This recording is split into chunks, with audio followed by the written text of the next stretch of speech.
أعوذ بالله من الشيطان الرجيم.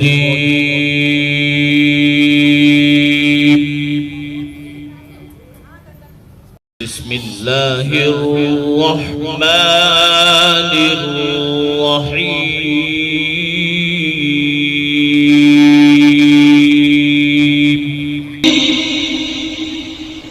دو کام کر لو ہر عبادت کے ساتھ.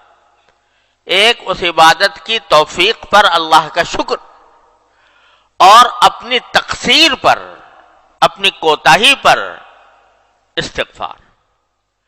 اگر یہ کام کرتے رہو گے تو انشاءاللہ رفتہ رفتہ راستہ طے ہوتا جائے گا، اور ایک وقت آ جائے گا، ضرور آ جائے گا انشاءاللہ، کہ تم احسان کے مرتبے تک پہنچ جاؤ گے. ہوتا کیا ہے کہ غفلت کے ساتھ پڑھی، غفلت کے ساتھ اٹھ کے چلے گئے. ارے بھائی، نماز کے بعد ذرا سا ایک اس نماز کے اوپر نگاہ بازگشت ڈال لو. یعنی اس کا ذرا تصور کرو کہ میں نے یہ 4 رکعتیں پڑھی تو کس طرح پڑھی، اور اس کے اوپر نگاہ بازگشت ڈالتے ہوئے پہلے اللہ جل جلالہ کا شکر ادا کر لو، اور شکر ادا کر لو کہ یا اللہ آپ نے جس طرح بھی توفیق دی، آنے کی توفیق دے دی، اپنی بارگاہ میں حاضری کی توفیق دے دی، اے اللہ میں اس پر شکر ادا کرتا ہوں. اور اے اللہ میں آنے کے بعد آپ کے دربار کا جو حق تھا وہ تو کہاں ادا ہوتا، جو کم سے کم مطالبہ ہونا چاہیے تھا وہ بھی مجھ سے پورا نہ ہو سکا. دیکھو، خشوع کا اعلیٰ مقام تو وہ ہے جو حدیث میں فرمایا گیا کہ ان تعبد اللہ کأنک تراہ. اللہ تبارک و تعالیٰ کی عبادت اس طرح کرو جیسے کہ اللہ کو دیکھ رہے ہو، اور اگر نہیں دیکھ رہے تو کم از کم وہ یہ خیال کر لو کہ وہ تمہیں دیکھ رہا ہے. اعلیٰ مقام تو یہ ہے کہ پوری نماز میں اول سے لے کر آخر تک بندہ اللہ تبارک و تعالیٰ کی طرف متوجہ رہے اور یہ سمجھے کہ میں اللہ کو دیکھ رہا ہوں یا اللہ مجھے دیکھ رہا ہے. لیکن ادنا درجہ کیا ہے؟ ادنا درجہ یہ ہے کہ کم از کم جو الفاظ تم زبان سے نکال رہے ہو، دھیان ان الفاظ کی طرف ہو. جب الحمدللہ کہا، الحمدللہ رب العالمین کہا، تو دھیان ان الفاظ کی طرف ہو. میں نے یعنی پتا ہو کہ میں الحمدللہ رب العالمین کہہ رہا ہوں، الرحمن الرحیم کہہ رہا ہوں. اور اس میں حدیث میں آتا ہے کہ نبی کریم صلی اللہ علیہ وسلم نے فرمایا کہ جب بندہ الحمدللہ رب العالمین کہتا ہے تو اللہ تبارک و تعالی جواب دیتے ہیں، حمیدنی عبدی، میرے بندے نے میری تعریف کی. جب الرحمن الرحیم کہتا ہے تو اللہ تعالیٰ جواب دیتے ہیں کہ اثنا علی عبدی، میرے بندے نے میری ثنا کی. جب مالک یوم الدین کہتا ہے تو کیا فرماتے ہیں؟ مجدنی عبدی، میرے بندے نے میری بزرگی بیان کی. اور جب کہتا ہے ایاک نعبد و ایاک نستعین، تو باری تعالیٰ فرماتے ہیں کہ یہ جو وہ کہہ رہا ہے بندہ، یہ میرے اور بندے کے درمیان ہے یہ معاملہ. وہ میری عبادت کرتا ہے، میں اس کی مدد کرتا ہوں. ایاک نعبد و ایاک نستعین. تو آدمی کم از کم اتنا جو ادنا خشوع کا درجہ ہے وہ کیا ہے کہ جو الفاظ زبان سے نکال رہا ہے انسان، ان الفاظ کی طرف دھیان ہو. میں یہ نکال رہا ہوں، یہ نہ ہو کہ بس مشین چل پڑی اور آخر میں جا کے بس سلام پھیر دیا، بلکہ دھیان ان کی طرف ہو، الفاظ کی طرف ہو. یہ ادنا درجہ ہے. اور جہاں ذہن بھٹک جائے، خیالات آنے لگیں، پھر دوبارہ انہی الفاظ کی طرف آ جائے. یہ ادنا درجہ ہے خشوع کا. اس کی کوشش تو بندے کو ہمیشہ کرتے ہی رہنا چاہیے، ساری زندگی کرتا رہے. تو یہ کوشش ادنا درجے کا خشوع ہے، یہ بھی حاصل نہیں ہوتا. تو اللہ آپ نے تو کرم فرمایا تھا کہ ہمیں توفیق دی تھی کہ آپ کے دربار میں حاضر ہوئے، لیکن ہم نے اپنی طرف سے جو ہمارے کرنے کا کام تھا وہ ہم سے نہ ہو سکا، تو اللہ ہم اس پر استغفار کرتے ہیں۔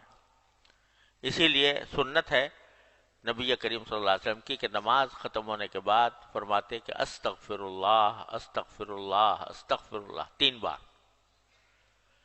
استغفر اللہ فرماتے تھے۔ ابھی تو نماز پڑھی، نماز کوئی گناہ تو کام نہیں ہے، استغفار تو گناہ کے کام پر کیا جاتا ہے، لیکن رسول کریم صلی اللہ علیہ وسلم نماز کے بعد استغفر اللہ فرماتے تھے۔ کیوں؟ کہ اللہ توفیق تو آپ نے عطا فرمائی، لیکن میں آپ کی عبادت کا حق ادا کر نہیں سکا، میرا دل و دماغ ادھر بھٹکتا رہا، تو کیا ہوگا کہ میرے مالک کا کرم ایسا ہے کہ بندہ جب استغفار کرتا ہے، اس کی طرف رجوع کرتا ہے، اپنی عاجزی کا اعتراف کرتا ہے، اپنی بندگی کا اعتراف کرتا ہے، کہتا ہے کہ مجھ سے غلطیاں ہوئیں، مجھ سے کوتاہیاں ہوئیں، میں کسی طرح بھی حق ادا نہ کر سکا، ادنا حق بھی ادا نہ کر سکا، تو میرے مالک کا کرم ایسا ہے کہ جو کوتاہیاں ہوئی ہیں ایک طرف تو اس کو معاف فرما دیتا ہے، اس کو معاف فرما دیتا ہے۔ میرا بندہ ہے، کمزور ہے، اور اس کے اندر وہ صلاحیت نہیں ہے جو ہونی چاہیے، تو اس واسطے یہ مجھ سے رجوع کر کے اپنی ناتوانی، اپنی کمزوری کا اعتراف کر رہا ہے، اپنی تقصیر کا اعتراف کرتا ہے، تو میں اس کو معاف کر دیتا ہوں۔ معاف کرنے کے کیا معنی ہوئے؟ کہ جو کوتاہیاں ہوئی تھیں نماز کے اندر، وہ سب ان کے اوپر خط تنسیخ پھیر دیا اللہ تبارک و تعالیٰ نے۔ چل تیری نماز بھی قبول کر لی، جیسی کیسی تو نے پڑھی قبول کر لی، جب تو نے ہم سے رجوع کر کے کہہ دیا کہ یا اللہ مجھ سے نماز صحیح طریقے سے پڑھی نہیں گئی، تو چل ہم نے قبول کر لی، استغفر اللہ استغفر اللہ استغفر اللہ کہ۔ تو عرض کرنے کا منشا یہ ہے کہ اس مایوسی کو دور کرنے کا راستہ کیا ہے، اور اس سمت میں آگے بڑھنے کا راستہ کیا ہے۔ ایک طرف تو حمد کرے بندہ، شکر ادا کرے، دوسری طرف استغفار کرے۔ شکر اس کی توفیق پر، استغفار اپنی کوتاہی پر۔ تو میرا اللہ تبارک و تعالی شکر کے بارے میں وعدہ کیا ہے کہ لئن شکرتم لازیدنکم، یہ وعدہ ہے کہ نہیں؟ کس کا وعدہ؟ ان اللہ لا یخلف المیعاد۔ تو جب تم شکر کرو گے تو اور دوں گا، یعنی تم نے اس پر شکر ادا کر لیا کہ میں نے نماز آ کر ادا کی ہے، اے اللہ آپ کی توفیق سے اس پر شکر ادا کر لیا، تو اور توفیق دوں گا، اور توفیق دوں گا۔ اور یہی وجہ ہے کہ جب بندہ نماز مثلاً پڑھنا شروع کیا، پہلے تو نماز سے بھاگتے تھے بچپن میں، جب اللہ تعالیٰ نے پڑھنے کی توفیق دی، پڑھتا رہا، تو کیا ہو گیا؟ اب نماز کے بغیر چین نہیں آتا ہے کسی نمازی کو؟ نماز کا وقت آ جائے اور گزرنے لگے نماز کا وقت، چین آئے گا؟ کسی نمازی کو چین نہیں آئے گا۔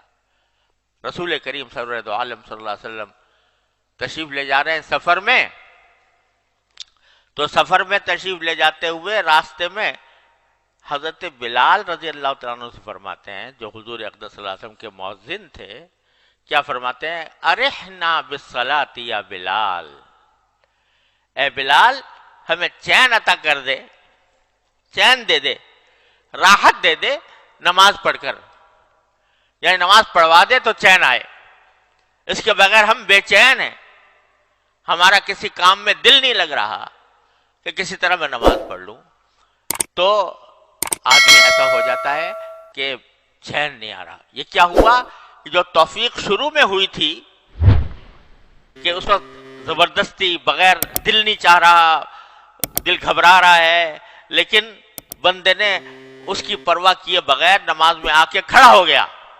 یہ توفیق جو اللہ تعالیٰ کی طرف سے ہوئی تھی، اس پر جب بندے نے شکر ادا کیا تو اس کا نتیجہ یہ ہوا کہ اس نماز کی طرف توجہ اور نماز کی فکر اور اس کا خیال یہ بڑھتا چلا گیا یہاں تک کہ نمازی کو بغیر نماز پڑھے چین نہیں آتا۔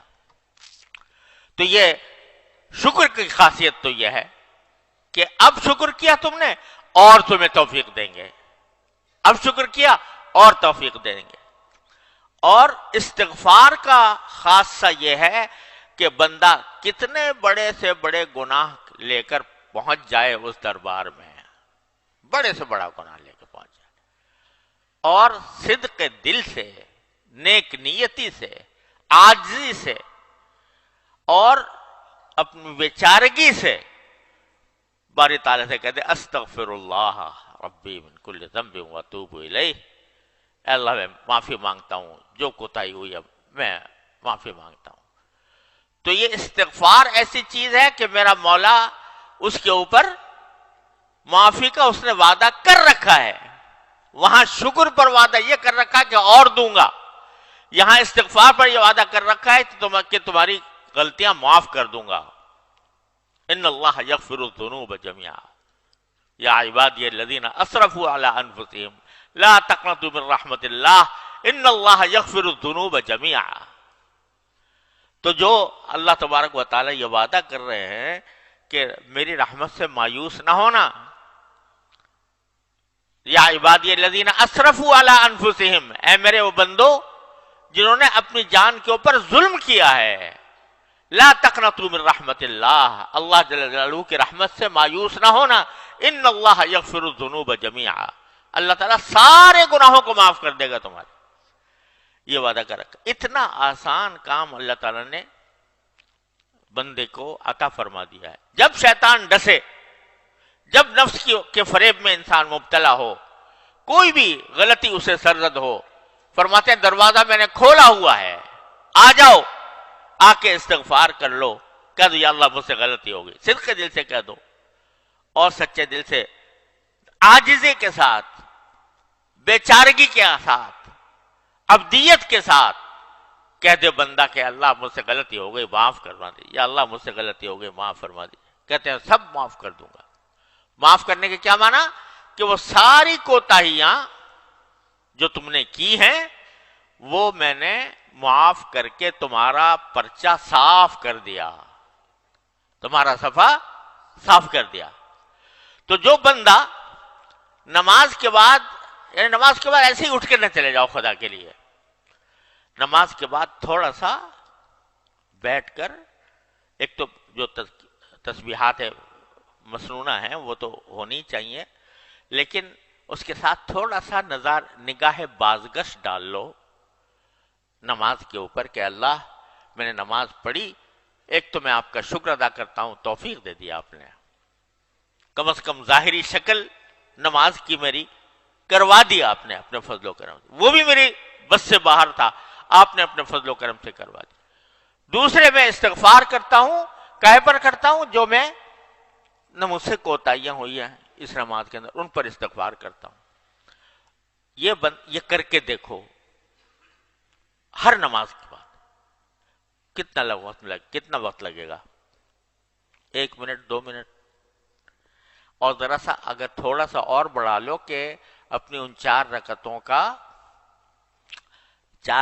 کا جائزہ لے کے دیکھو، میں نے تکبیر تحریمہ ٹھیک سے ادا کی تھی، میں نے سورہ فاتحہ ٹھیک سے پڑھی تھی، میں نے رکوع صحیح طریقے سے کیا تھا، میں قیام صحیح طریقے سے کیا تھا، میں نے سجدہ صحیح طریقے سے کیا تھا، اور ساتھ میں یہ کہ میرا دھیان کہاں تھا، میرا دل کہاں تھا، دماغ کہاں تھا، اس کا ذرا سا جائزہ لے لو، تو بہت ساری جگہ پر تمہیں نظر آئے گا کہ یار یہ تو نماز تو پڑھی بے شک، لیکن مجھ سے نہ الفاظ کی طرف دھیان ہو سکا، نہ اللہ تعالیٰ کی طرف دھیان ہو سکا۔ تو جب یہ تصور آئے تو شرمندگی تو ہوگی، ندامت ہوگی، اس ندامت کے لیے کہہ دو استغفر اللہ استغفر اللہ استغفر اللہ، اللہ تبارک و تعالیٰ کے سامنے بار۔ تو ایک طرف حمد شکر، ایک طرف استغفار، یہ 2 چیزیں مل کر تمہاری اس نماز کو پہلی نماز سے بہتر بنا دیں گی۔